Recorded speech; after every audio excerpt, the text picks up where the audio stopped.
Babies are sleeping in the car after playing hard in the park, and it's been a while since I've been doing that. Today's the 30th, I think, of December of 2023, and when I look back at this year and think about starting from January, what was like, it was like the baby's birthday. Tayo turned 10. I was finishing my school year as a teacher in the 3 schools I was teaching in. I was making appointments with interviews for visas in Osaka, going to photo studios after work, arranging tickets to go to the place. Babies were going to nursery school till April, actually, I think, or the end of March. Then in April we had a week at my sister's place. Was it a week or 2? And then we flew to here, to Utah, and we went for the opening house of the Saratoga Springs Temple, which was really beautiful, and it was snowing outside like crazy. Wow, future me, that was one eventful year. And then the kids started school right away. They attended 4th, 5th, and 6th grade for 5 weeks before the summer vacation here started.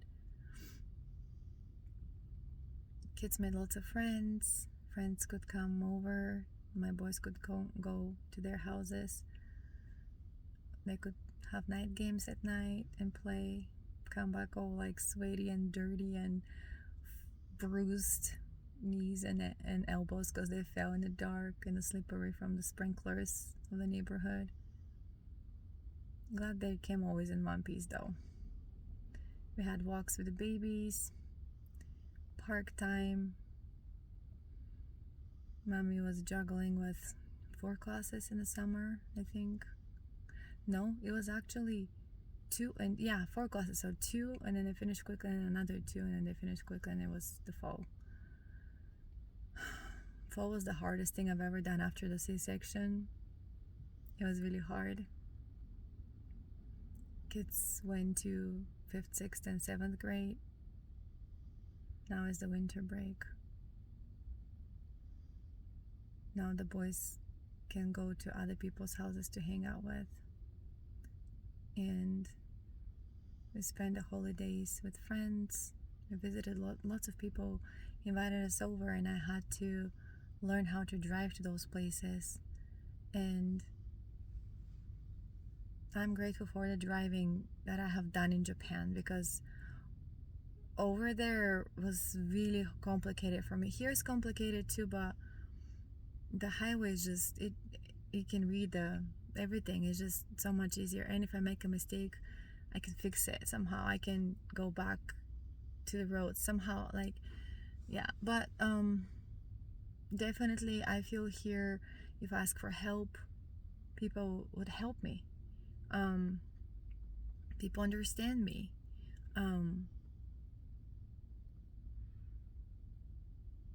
So Yamamoto's birthday was in June. Shion's birthday was in October. It was fun. Yeah, Shion's birthday was an interesting day, I remember. But it was nothing to do with him, really. It was very just circumstances. But yeah, Christmas was great. I realized that presents to me are like lots of people stepped in and gave lots of toys to the especially the little ones. And the boys all got their own bicycle with a helmet and a locker. I was so touched because Yes, we can have board games. Yes, we can have drawing pads. Yes, we can have, um, you know, the little ones could have their millions of cars and little unicorns and all that. But my boys never had each their own bicycle in Japan. I think my oldest got a bike because it was a mandatory thing to bring it to school at third grade. Was it third or fourth grade? Fourth grade they had to bring a bicycle to, so for PE class they spent time to learn how to ride a bicycle, but they already knew how to do it. And then we skipped my middle boy, my second boy, because his older brother already had a bike, so I didn't get him a bike, and so he used for that time period his brother's bike, and then that was over with, and so he never had a bike. And then my third boy, when it was his turn, his oldest brother was using his bicycle already, going to friends' houses, and so he couldn't let go that bike. He was using it, and so my third boy had to have his own bike. So he had a bike, but my second boy didn't have his own bike, like, ever. And so now he actually has to, because he got one from like a yard sale, like very cheap, and it was really good condition, and we just had to get the locker and the helmet, so he has two now, actually. And the boys just realized that they've never had so many presents in their life all together, all the years since they've been on earth. So, but then you just realize that presents are presents. They're great. People reach out, people understand your situation. I don't know if they understand really, but people want to be nice for Christmas and reach out in ways that they know mom cannot. And so I was really grateful for those bicycles. Now I have to figure out a way to store them somewhere or buy them some kind of cover so they are not damaged by snow and like the elements all winter out in the backyard. And yeah, we're gonna start school soon again, and the twins are growing fast. I'm pretty sure I'll be watching this video later on in life, and I'll be like, wow, that I remember that day. I remember that year. It was kind of like a wow year. It was a time of inadequacy, completely and totally inadequacy, but also so much heavenly help and angels from both sides of the veil, definitely. And it's been so great. It just feels right. It was the right decision and the right timing. It was. I cannot tell you if you tell me how much this is like the right timing. And there is so much that has happened that has helped me to shift my focus on the right thing, in the right people, right place, right. Just have to work on the mental health. Have to work on things that will help me live my life in a way where those boundaries that have been set up are gone and done with, and just release my mental mind, my mindset from all the past, appreciate it as part of who I am today, and as an experience and as emotions, as physical and mental and emotional scars, and live the best way I can for the sake of my kids, and be part of a little piece of puzzle of the whole picture. And regardless of what people think, say, or do, for or against, that doesn't matter. That doesn't matter. I know know the Lord Jesus Christ. It has been my constant support, guide, inspiration, everything, everything. If I am to drop down today, I know I've tried my best, and I know I'm telling my kids the same thing. It's no matter what people say or think about you or how they treat you, it doesn't define who you are. It defines what they have to work on. And so, like bullies and things like that is just part of unresolved things that they have in their lives. It's nothing to do with you. And so we try our best. We seek for heavenly help every day and protection, physically and spiritually, strength. And I really like the suggestion of the prophet for New Year's resolutions, what to focus on, what to not admit, like it's like what to recognize as strengths, as improvement for the past year, and what we can do better for the next. And like he had a list of things, and it was just really great to read about it and try to apply. And I'm just grateful to be alive every day and to be able to walk and talk and watch and listen and be part of my kids' life and all those surrounding us in our neighborhood and ward, family, friends that I kept in touch with for years and years. I'm so grateful for them, and it's just fun to see them now with their families and kids and how our kids play together. It's just amazing to me. If somebody, when I joined the Church of Jesus Christ of Latter-day Saints, and all those young missionaries were teaching me and my sister back into the early 2000s, like if somebody told me back then that I'll end up here and our kids will play together, I will laugh in their face. I would never believe that. Especially if somebody told me that like 10 years ago. I'll be like, what are you talking about? But sometimes life turns in a way that, you know, people who you trust and believed in or like counted on turn against you, and it kind of like makes you feel like you can't trust humanity and you can't trust people.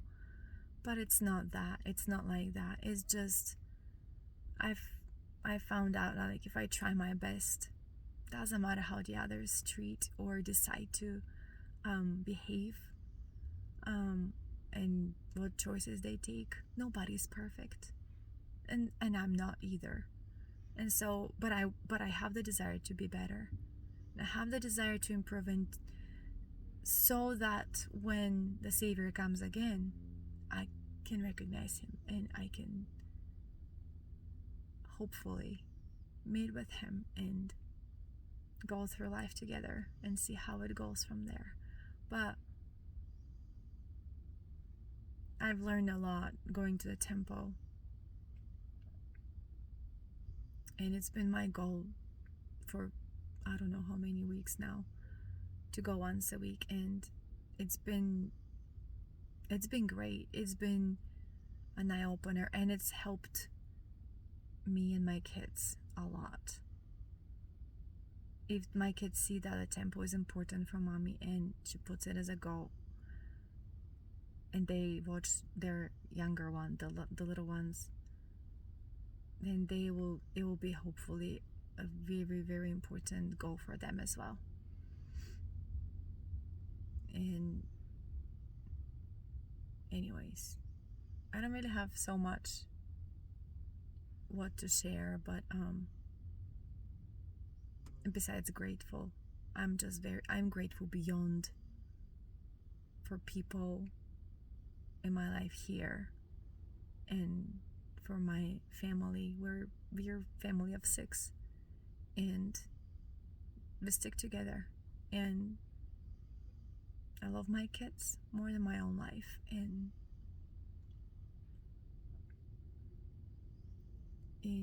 there is a way, there is a reason why the Lord let us come here. And this is a beautiful place. I meet a lot of beautiful, wonderful people, including my professors and the teachers, mentors in my school. And let's see how it goes with learning how to teach math, since I don't like it since I was a first grader. Let's see how that goes. It'll be a challenge, but it'll be a good challenge, good sort of challenge. Like, I will have so much compassion for the kids in my class in the future who do not embrace math like the majority of kids, because I was one of them.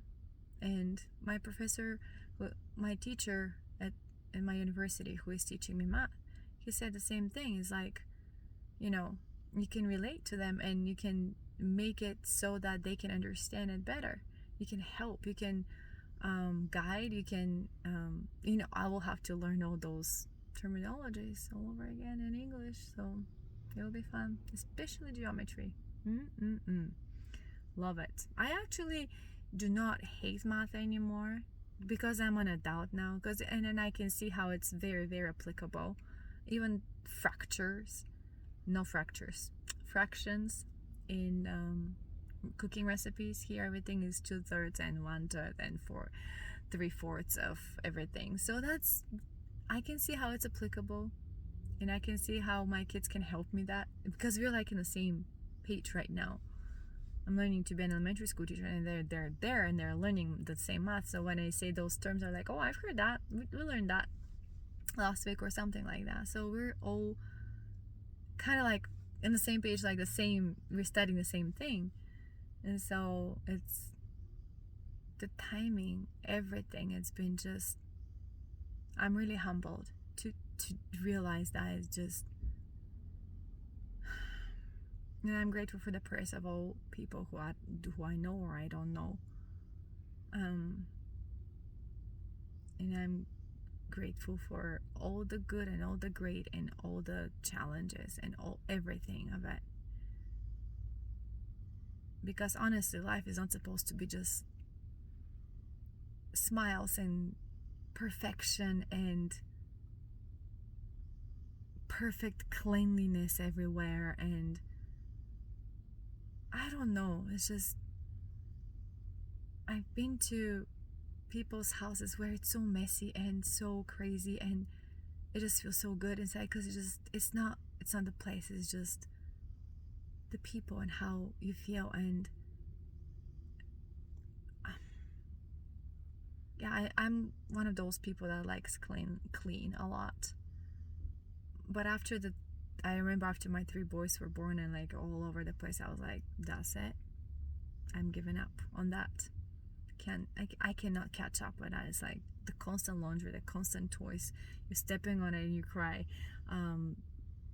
Just the dusting part, yeah, I understand that's a regular thing, but like everything else is just like, I try so hard to put everything away and keep it clean, and hopefully create this habit in the boys too. But still struggling, still asking every night, did you brush your teeth? If you haven't brushed your teeth, go brush your teeth. You're almost a teenager, go do it. Don't wait for mommy to ask you. It's like that. But regardless, love them so much. They're my everything. And I learned so much from the twins. They are so